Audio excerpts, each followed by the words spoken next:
Regardez, on dirait Dave Levy, le boxeur. T'as une touche. Ça roule? Eh ouais, mec. Ouais.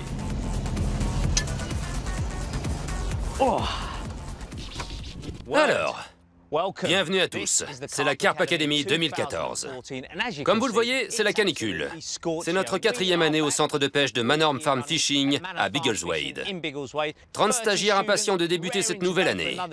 Mais cette fois, on ne va pas parler que de stratégie. On va essayer de comprendre ce qui leur plaît tant dans la pêche à la carpe. Ils ont démarré sur les chapeaux de roue. Il y a des carpes affamées au fond et il y en a aussi en surface. Alors, sans plus attendre, je vais démarrer la bête pour aller voir ce que font ces messieurs et mesdames. On y va. Ouais! Oh, oh, oh! Wouh!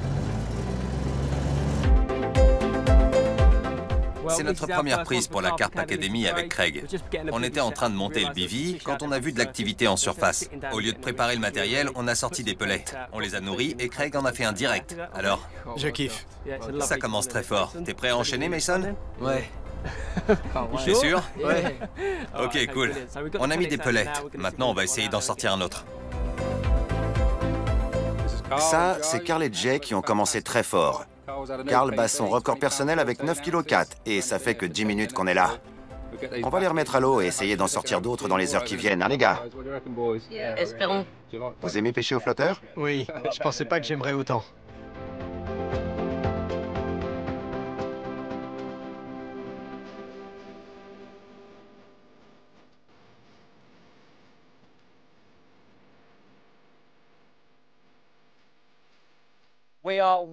Je suis avec la 3e demoiselle de toute l'histoire de la Carp Academy. Mais comme tu es la 3e en 2 ans, ça rattrape un peu par rapport aux nombreuses années précédentes. De quoi tu parles à l'école avec tes copines? Vous devez pas être beaucoup à faire ça. Non. Si ça les intéresse, j'en parle un peu à mes amis.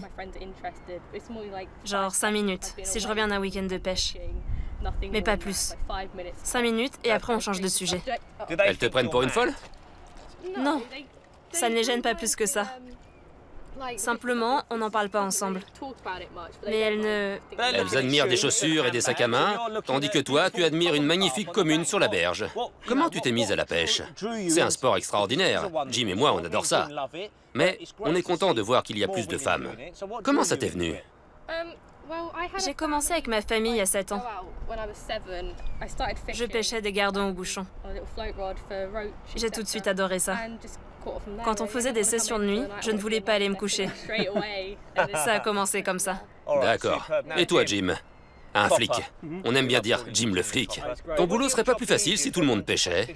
C'est clair. On ne regarde plus la vie comme avant. Rien ne vaut la liberté, la bouffée d'air frais et la détente que te procure un lac.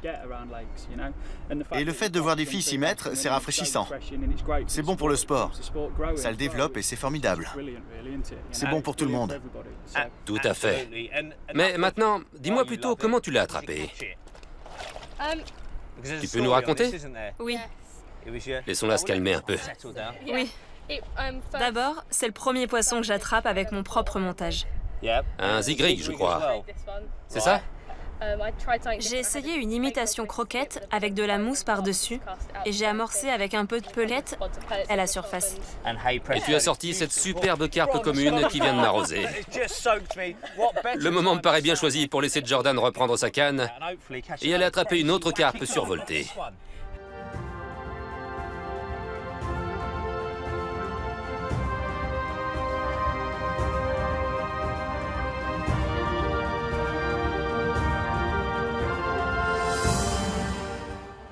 Voyons ce qui se passe ici. On pêche en surface, hein? Oui. Un poisson dans l'épuisette? Techniquement, vous l'avez pris entre 2 eaux et non pas en surface, c'est ça? Charlie l'a pris à 15 cm de la surface. Ok. On a amorcé en surface avec des croquettes pour chiens. Ils font les difficiles, ils boudent l'hameçon. Mais celui du zig a fonctionné. Généralement, quand on décide d'aller pêcher après le boulot, le ciel devient noir et il se met à pleuvoir au moment où on entre dans la voiture. On n'a pas de chance avec la météo en Angleterre. Alors, quand il fait ce temps-là, il faut foncer. Bien sûr. Ce n'est pas l'idéal, mais le soleil est là et les poissons remontent.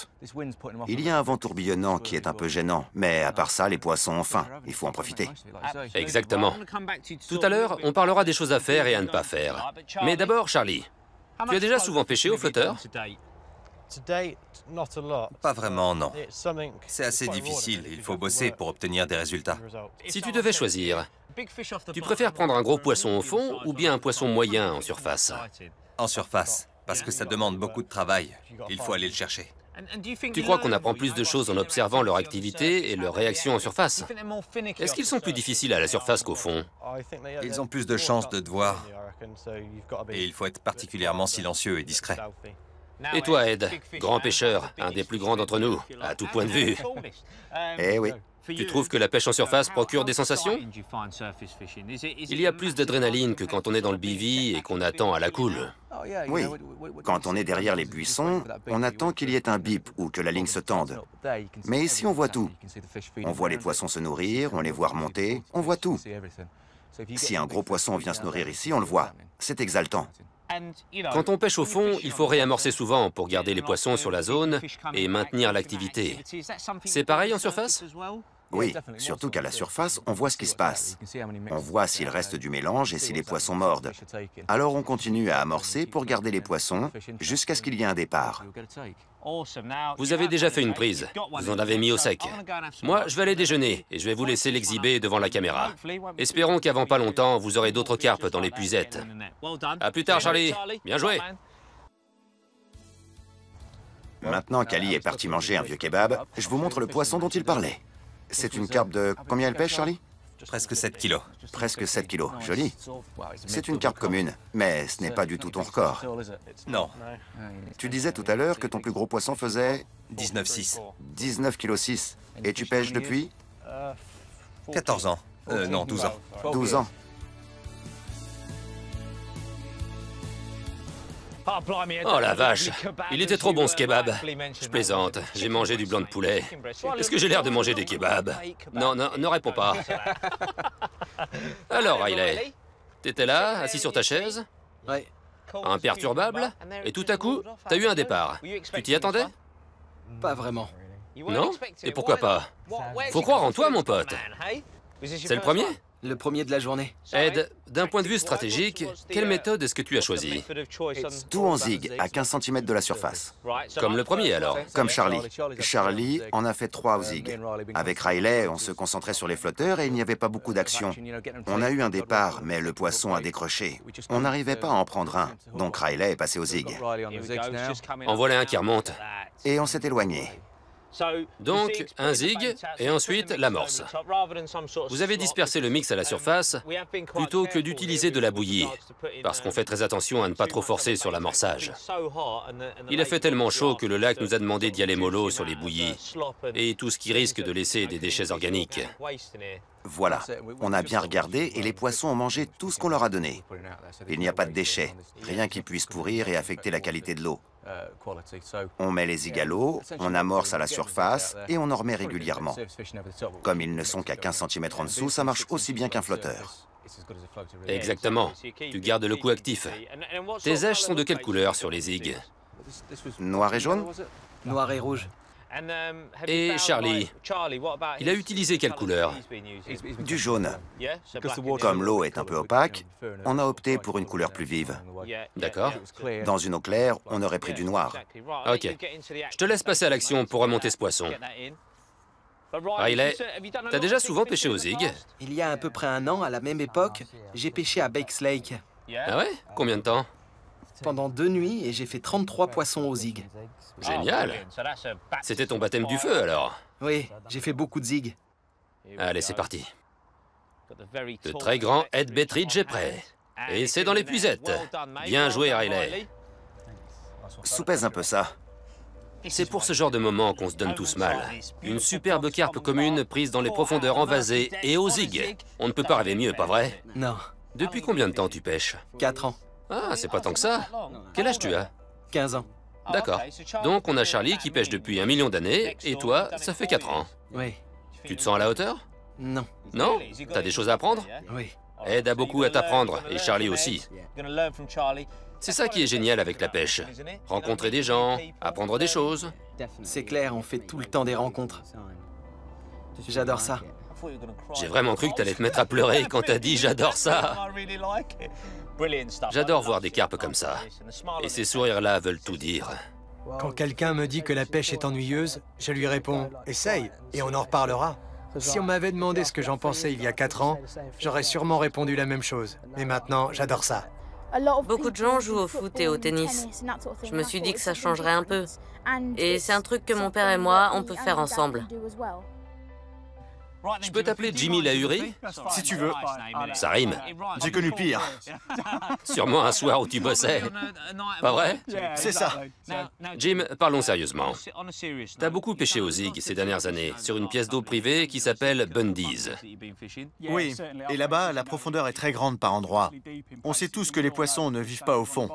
Or, il peut y avoir 15 à 18 mètres de profondeur. Ça fait d'énormes colonnes d'eau. Ton plomb met 24 heures à atteindre le fond. C'est la grande blague. Le temps que ton plomb coule, tu peux faire du thé et quelques longueurs. Je te jure. Mais si tu ne pêchais qu'au fond, tu raterais tellement d'occasions. Pêcher au zig, c'est une évidence. Bien sûr. Et c'est la même chose ici, même si ce n'est pas profond. C'est rafraîchissant de pouvoir se passer d'un gros flotteur dans le montage. Oui, pas de plomb de 115 ou 140 grammes, ni de gros flotteurs. On a juste 1,50 m de bas de ligne sur un clip plomb. C'est tout simple, et c'est tout de suite pêchant. Les poissons sont manifestement à la surface. Il fait très chaud. C'est un temps assez exceptionnel pour l'Angleterre, à cette période de l'année. Ils sont tous à mi-haut, et on peut utiliser un montage fixe. On a un zig fixe, c'est super facile et très rapide. Droit au but. On a fait un petit tour du complexe, et on a vu des poissons mordre en surface et au zig.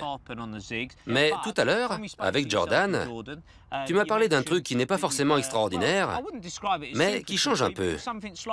Tu as éché avec une bouillette artificielle et de la mousse noire. Explique-moi un peu ce choix. Quand on a vu comment réagissaient les poissons, on a décidé de spoder un mélange de croquettes et de pelettes flottants. Mais on ne voulait pas rester en surface. Vu la façon dont les poissons évoluaient, je voulais m'enfoncer un peu pour augmenter mes chances. Jordan voulait utiliser une imitation.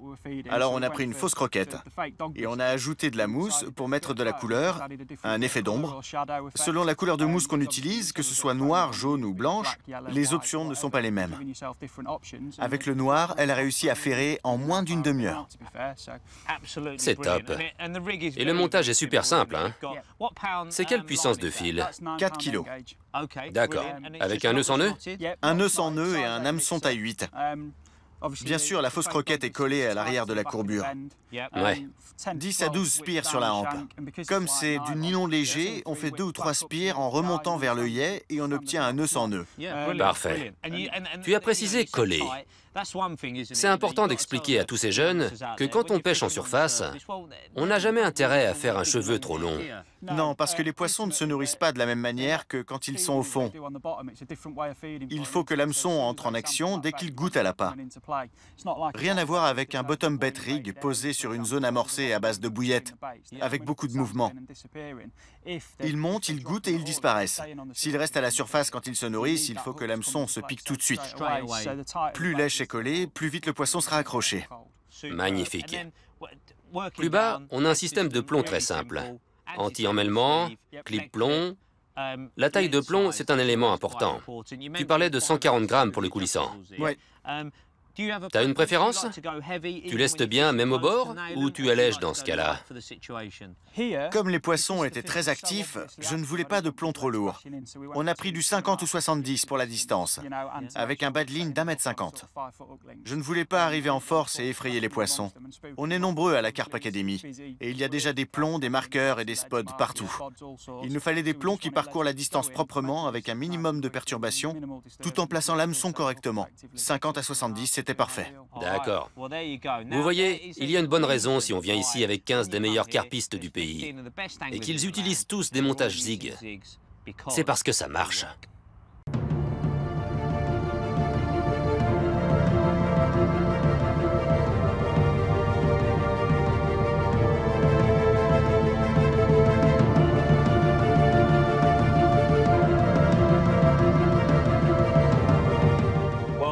Dis donc, la matinée commence bien.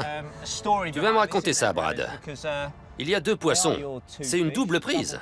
Ouais. J'ai une touche. Il a une touche. Vas-y. Salut, Jimmy. C'était sympa de te rencontrer. Dave, viens par ici. La Carp Academy dans toute sa splendeur. Et donc, voici ton acolyte, ou devrais-je dire ton moniteur. Le Rocky Balboa de la pêche à la carpe. J'ai nommé Dave Levy. Tu n'as pas réussi à te lever cette nuit, et du coup, c'est lui qui s'est occupé de tes lignes. Qu'est-ce qui s'est passé? Je dormais, alors c'est lui qui a lancé mes lignes. Celle de droite était près des roseaux, alors il l'a lancée vers la droite. Ouais. Et j'ai pris ces 2-là. Ok. Avec l'aide du type qui vient de s'enfuir comme un voleur de banque pour s'occuper de sa propre ligne. Ouais. Mais ça mord bien. Tu t'éclates? Ouais. Et cette nuit, Dave, il y a eu beaucoup d'activités? Non, ça a été assez calme. On a pris 2 ou 3 poissons, quelques tanches, mais ça a repris ce matin. J'ai mis un peu d'amorce et j'ai vu pas mal de mouvements. Super. Il te faudrait des allumettes pour garder les yeux ouverts, là, non? Je trouvais ça cruel de les obliger à relever les lignes pour la nuit. Alors j'ai dit, laissez-les là et ne me réveillez pas. D'accord. Ça se passe comme ça à la Carp Academy. Il y a des touches dans tous les coins et les garçons et les filles apprennent plein de choses. Jamie, ne me refais plus jamais ça. Tu ne seras jamais une star de cinéma. C'était rapide, dis donc. C'est quoi? Une miroir d'environ 4 kilos, je dirais. Magnifique. Belle écaillure. J'ai pas vu beaucoup de miroirs dans ce lac. C'est une des premières. Oui. Parfait. On la sort pour la regarder? Allez. Cool. Ça valait le coup de t'enfuir hein, pour cette beauté. Il n'y a pas tellement de carpes miroirs sur les berges. T'es plutôt miroir ou commune? Tu préfères quoi? Miroir. Ouais, moi aussi. Elles ont de la personnalité. On appelle cette berge le Petit Hollywood, à cause de tous ces sosies. Là, on a celui de Jim Carrey, aka Martin Peake. Alors, qu'est-ce que tu leur as appris cette nuit? On a appris à choisir les spots, à sortir les montages et à repérer les spots de façon à pouvoir se positionner précisément dans l'obscurité. Quand il y en avait un qui prenait des repères sur la berge, je lui disais « Regarde plutôt l'horizon, parce que tu ne verras pas la berge dans le noir. » Bien sûr, la silhouette des arbres dans le noir. Voilà. Le but, c'était de pouvoir remettre les lignes à l'eau n'importe quand, parce qu'on a très souvent des touches au milieu de la nuit. Ouais, il faut être précis et retrouver ses repères. De jour, c'est facile, mais il faut savoir le faire de nuit. Alors, Jimmy, tu t'amuses? Oui, beaucoup. C'est à la hauteur de tes attentes? Depuis combien de temps tu pêches la carpe? Environ 7 ans. C'est important pour toi de continuer à progresser et à apprendre? La pêche compte beaucoup pour toi? Énormément, oui. Je sors tous les week-ends pour essayer de prendre des gros poissons à côté de chez moi. Quel âge tu as? 16 ans. Et où tu mets la pêche à la carpe par rapport aux femmes? Je sais pas. La pêche à la carpe tout en haut et les femmes quelque part au milieu? Oui. Pas encore intéressé? Non. Je te comprends. Regarde-moi cette beauté. Je vais lui faire un petit bisou. Le pied intégral. Je crois que j'ai choisi la pêche comme hobby parce que ça m'aide à évacuer le stress des cours. Je tiens ça de mon père, cette famille. On passe de très bons moments. C'est un bon sport. J'aime la pêche pour les sensations et le côté sociable. Tout le monde peut le faire, et en plus, c'est en plein air. On peut se détendre quand on est stressé par les cours et les examens. C'est sympa de passer du temps au bord de l'eau. Enfin, on croise des garçons qui ont pris du poisson au fond. Je sais qu'il y a eu d'autres prises, mais c'est la première fois qu'on est là pour filmer. Avec un montage IQD. C'est un montage dont on parle beaucoup depuis quelques années. Tout à fait. C'est un bas de ligne rigide, parce que j'ai posé ma dernière ligne à côté du Nil. Je voulais être sûr que ça ne s'en mêlerait pas trop. Ok. Contrairement à un bas de ligne mixte, il va rester rigide jusqu'au fond. Et couler direct. Ok, voyons ça. Ce qui est génial, c'est qu'on a la preuve subaquatique de son efficacité, puisqu'il a pêché une carpe carrément légendaire, la Big Plated. Elle est arrivée et elle a mordu instantanément. Ça ressemble beaucoup à un chlorrig, non? Oui.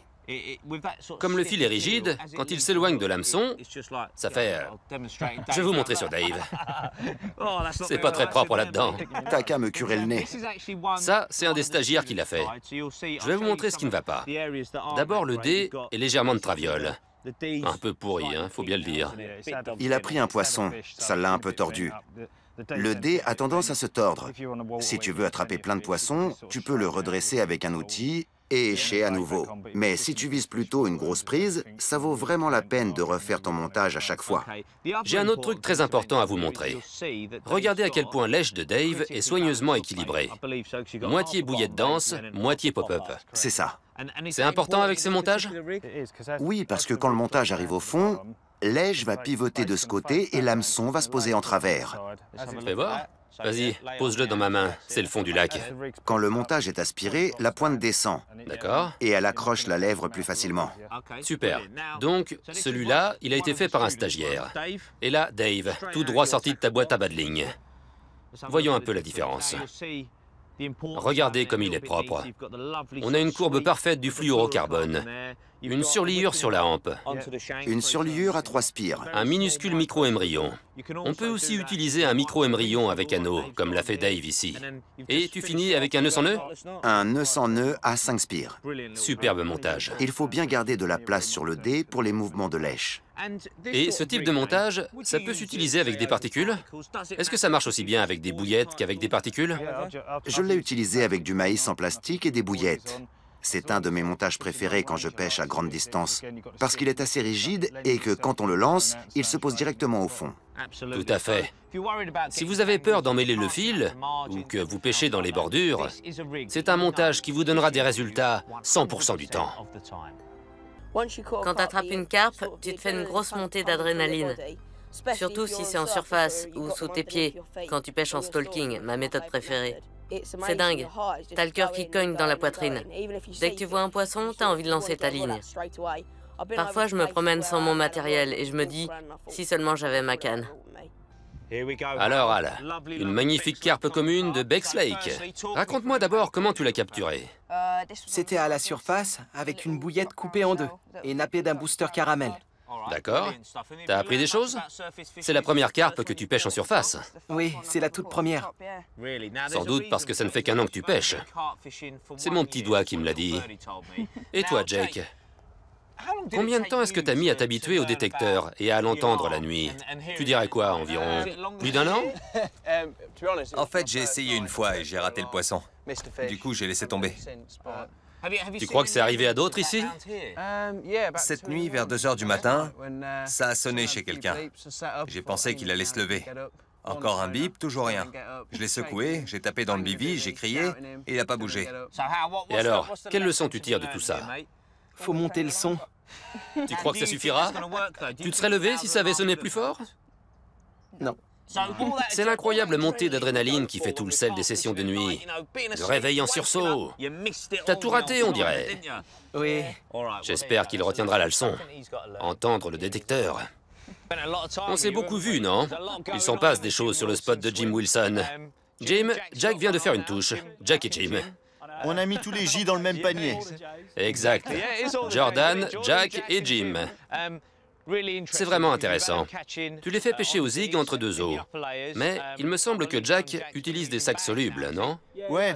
Hier, on a trouvé un spot qui avait l'air bien et on a commencé à rappeler avec 1 ou 2 spots toutes les 20 ou 30 minutes. Le soir, on a mis des sacs solubles et on a eu un départ ce matin. Mais il s'est décroché. D'accord. On a remis un autre sac soluble, mais malheureusement, il s'est décroché aussi. Alors on a fait quelques modifications. On a rallongé le montage, remplacé l'hameçon à pointe droite avec un hameçon incurvé d'une taille de plus et recouvert les particules avec un peu de plastique dans le sac. Ouais. On croise les doigts. Ça, c'est un excellent conseil. Quelque chose que j'ai appris au cours de nos sessions filmées en subaquatique et dans tous ces carpodromes qui regorgent de poissons. Souvent, ils ont la bouche sensible parce qu'ils sont jeunes. Alors, au lieu de choisir la taille de l'hameçon en fonction de l'èche, on l'a choisi en fonction de la bouche des poissons. On peut utiliser une toute petite èche, comme un maïs en plastique, ou un petit dumbbell avec un hameçon de 4. Il n'y a aucun mal à ça. Danny lui-même, qui venait d'attraper la Big Plated alors qu'on le filmait sous l'eau, a augmenté d'une taille. Il est passé à une taille 4 et il a tout de suite ferré un poisson plus petit. Ne vous prenez pas trop la tête. Quand on est au fond, on ne voit rien et tout repose sur la nourriture. C'est la clé. Pas vrai, Jim? Bien sûr, c'est le plus important. Ce qu'on veut, c'est faire une touche.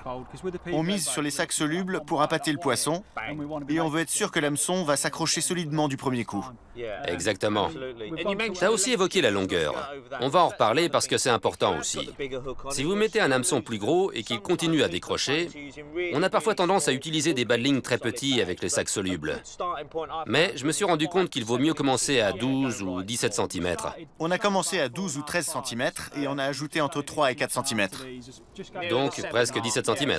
Juste pour le décoller un peu et lui donner un peu de flexibilité une fois qu'il est sur le montage. Tout à fait. Donc le poisson arrive, et grâce au sac soluble, toute la nourriture est à côté de lèche. Parfois, s'il arrive par au-dessus et que le bas de ligne est trop court, vous risquez de simplement l'effleurer. Avec un peu de longueur en rab, il y a plus de chances qu'il aspire le tout. J'imagine que c'est votre plus long combat. Effectivement. Je croise les doigts. Je suis un peu nerveux pour lui. Je m'en doute bien. Mais ils se décrochent vite s'ils sont juste piqués. Oui, on a eu des faux départs. J'espère que celui-là, il va le mettre au sec. Parce qu'il a bossé dur. Même s'il ne maîtrise pas la technique, il a insisté. Il a écouté et il a tâtonné. Ça fait partie du jeu. Bien sûr, c'est très formateur ce genre de situation. Parce qu'on peut oublier les bonnes prises. Mais on se souvient toujours des difficultés auxquelles on s'est heurté. Il se rapproche. On va pouvoir l'applaudir. Doucement. Voilà, c'est bien. À toi de jouer, Jordan. Allez, Jordan. Yes! Bravo, Jack. Magnifique. Alors, Jack, après plusieurs faux départs, on en a enfin sorti un. T'es content? Très. Génial. Est-ce que tu te souviens des changements qu'on a faits? La taille de l'hameçon. On a pris des sacs solubles et des hameçons plus gros. Et voilà le résultat. Oui. Ta patience a été récompensée. Oui. Cool.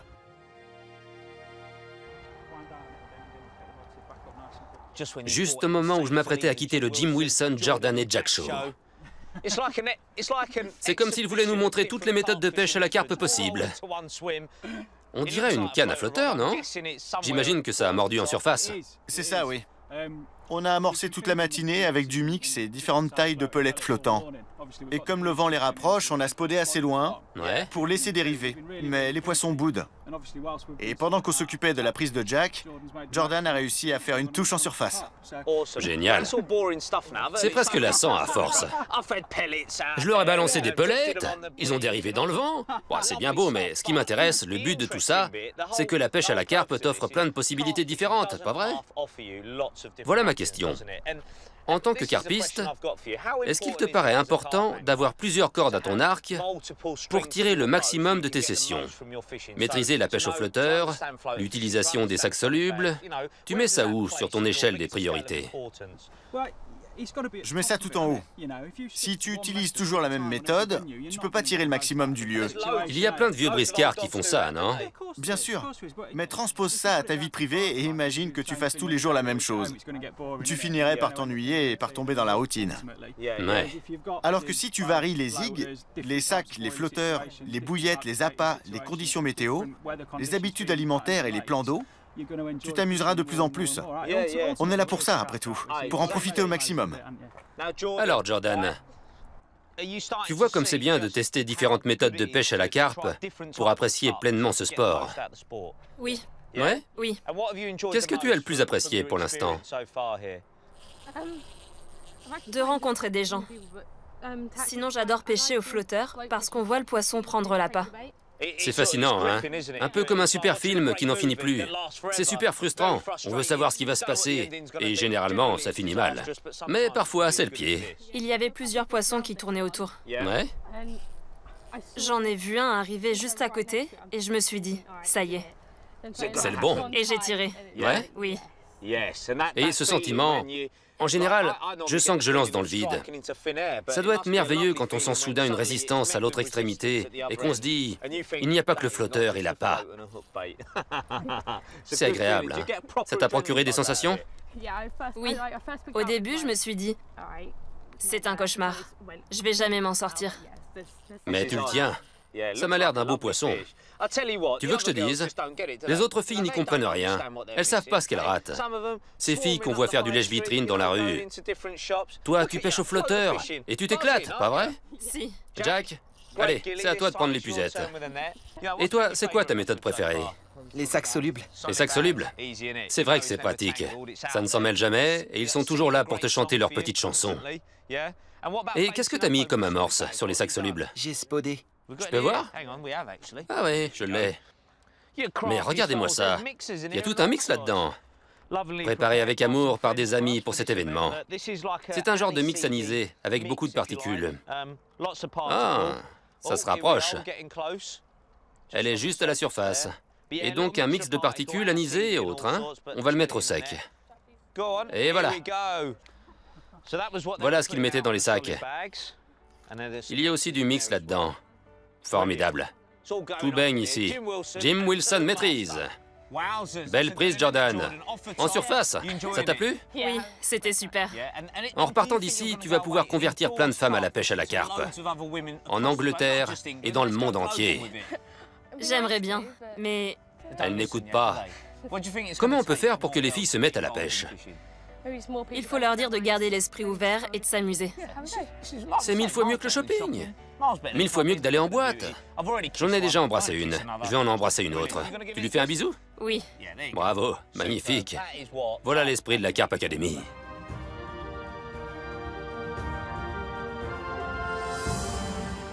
C'est une sacrée prise que t'as là, Mason. J'ai mis du temps à arriver jusqu'à toi, Dove. Pendant que Mason admire sa carpe commune, vous avez fait plusieurs touches ici. Ouais. Je sais, jeune sorcier à la crinière blonde, que tu fais des étincelles au lancer. J'ai eu l'occasion de te voir à l'œuvre.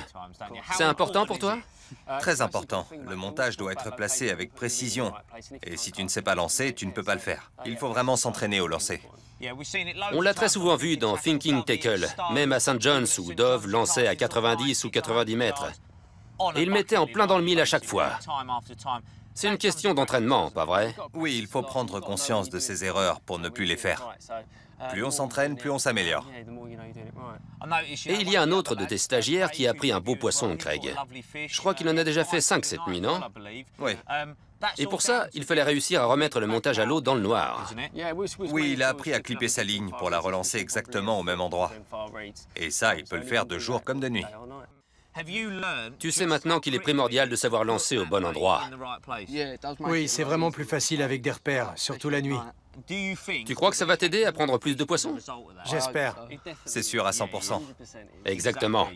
On n'est jamais trop bon au lancer.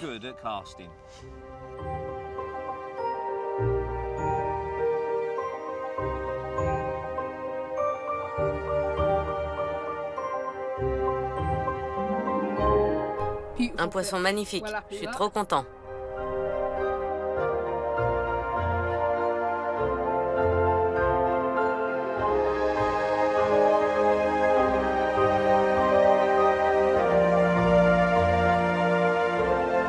Ça en fait combien, Jacob? 11. Ils ont pris plein de poissons en surface. On va remettre celui-là à l'eau et passer au suivant.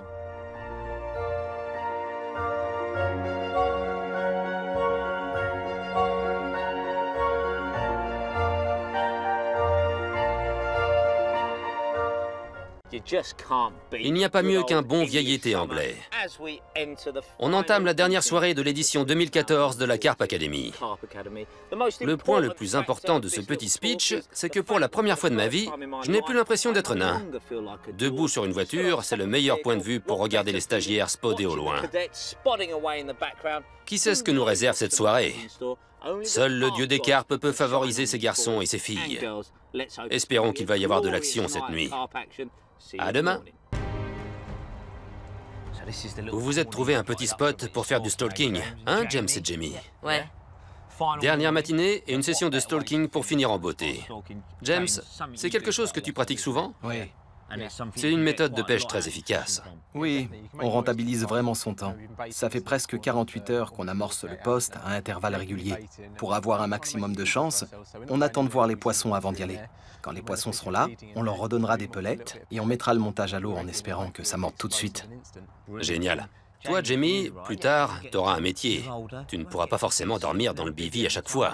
Alors, pour vraiment rentabiliser ta soirée après le boulot, quoi de mieux qu'une session de stalking? J'aime bien pêcher en bordure. C'est vraiment sympa. Surtout que vous êtes les seuls à avoir repéré cette trouée. Montre-moi un peu le montage que tu as là. James, je suis sûr que tu as déjà utilisé ce genre de configuration pour des poissons plus gros. Mais il fonctionne avec des carpes de n'importe quelle taille. Tout à fait. On amorce au bord, donc le lancer est secondaire. On a un montage drop-off avec une petite section de 13 gainés, un hameçon fiable et un wafter. On ajoute un peu de pâte pour que ça coule. On accroche le tout sur un petit sac soluble. On amorce et ensuite, on attend. Ok, parfait. Je vais vous laisser aller là-bas. Allez, oust! C'est vraiment le pied, hein. Vous savez, quand on fait du stalking et qu'on se promène le long des plans d'eau, là, on profite au maximum de la pêche. C'est une méthode de pêche riche en sensations. On observe la façon dont le poisson se comporte, exactement comme au flotteur. Ça va vite, c'est immédiat. Allez, assez de blabla. Suivez-les. Allez voir ce qu'ils font.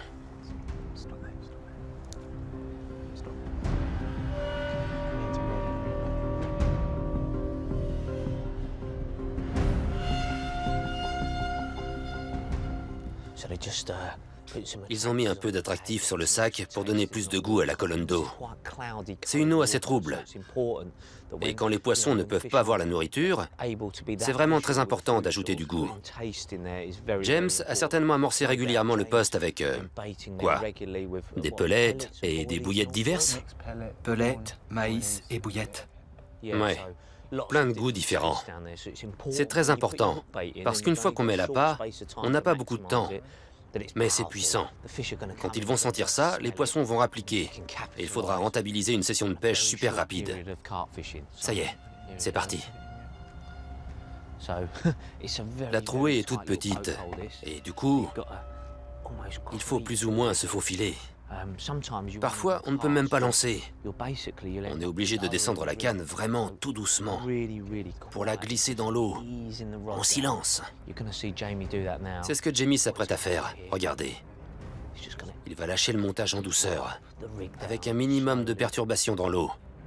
Regardez, c'est magnifique. Voilà. Il fait ça comme un vrai pro. Simon Scott serait fier de lui. Parfait. Voilà. Il est dans l'eau.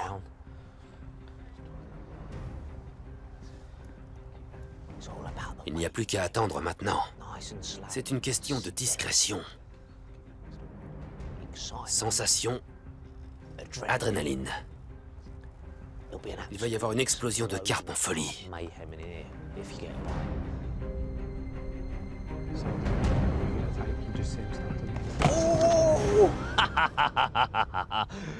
À l'instant, les roseaux se sont mis à trembler. C'est une des plus belles visions qu'on puisse avoir quand on pêche la carpe. James et moi, on connaît ça par cœur. Les roseaux qui se mettent à danser juste à côté de ton appât. Il y avait une carpe qui rôdait sous la surface, prête à mordre l'appât. Et c'est exactement ce qu'elle a fait. T'as kiffé, Jamie? J'ai adoré. C'est vraiment le pied. Y a rien de mieux, hein, James? Non, c'est super intense. Et ça n'a pris que quelques minutes. Je pensais pas que ce serait si rapide. Les systèmes drop-off sont vraiment efficaces. Quand on est dans une trouée comme ça, avec beaucoup de roseaux, des herbes et des obstacles, il faut faire attention à avoir le moins d'encombrement possible. Eh ben dis donc. C'était une démonstration très rapide de stalking. Turner, espèce de vieux ninja. On t'appelle pas le ninja rouquin pour rien, hein? Jamie, tourne-toi. Ce mec-là, il est trop fort. Et voilà, regardez-moi ça. James, c'était comment? Extraordinaire. Une explosion instantanée. On peut pas rêver mieux. C'est clair. Jamie, dis-moi ce qui te plaît le plus dans la pêche à la carpe. Quand j'ai une touche et que ma ligne démarre comme... Un train à vapeur. Quand ta ligne démarre comme un train à vapeur. Ouais. Tu préfères ça ou tu préfères attendre derrière les détecteurs? Le stalking, sans hésiter. C'est l'essence même de la pêche à la carpe. Et vous savez quoi? C'est la transition rêvée pour annoncer le grand final de la Carp Academy 2014.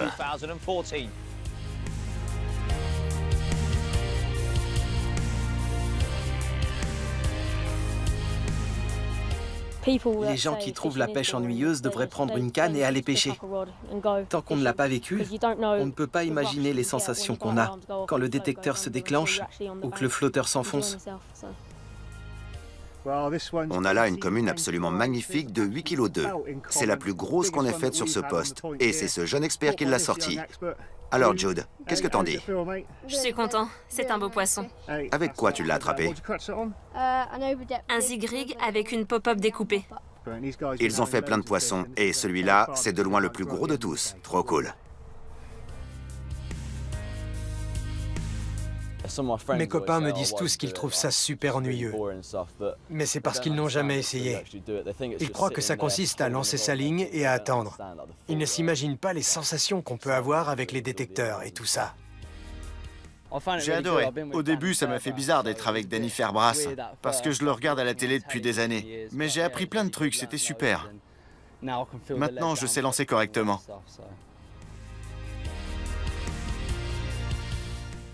Je crois qu'après la Carp Academy, je ne vais plus du tout pêcher de la même manière. J'ai appris un tas de trucs sur les techniques de lancer, les nœuds de montage, la précision. C'était génial. J'ai appris énormément de choses. La Carp Academy est vraiment très importante pour la pêche à la carpe. Elle permet de mettre les gamins sur la bonne voie dès le plus jeune âge et d'inspirer ainsi d'autres vocations autour d'eux. On est très présent sur les réseaux sociaux. Les stagiaires partagent leurs photos. Je ne veux pas seulement leur apprendre à faire un montage correct, mais aussi à être de bons carpistes et à respecter la nature. Je veux leur transmettre un état d'esprit et une philosophie pour faire tache d'huile et inciter d'autres gamins à s'y mettre. Il y a beaucoup de gens qui voudraient pêcher, mais qui ne savent pas comment faire. 2 ou 3 millions de personnes qui ne savent pas par où commencer. Ça, c'est un bon début. Et voilà, la Carp Academy 2014 se termine en beauté. J'ai adoré. Ils ont adoré. C'était le pied. On a tous adoré. Il ne nous reste plus qu'à dire au revoir à ces 30 cinglés. Carp Academy!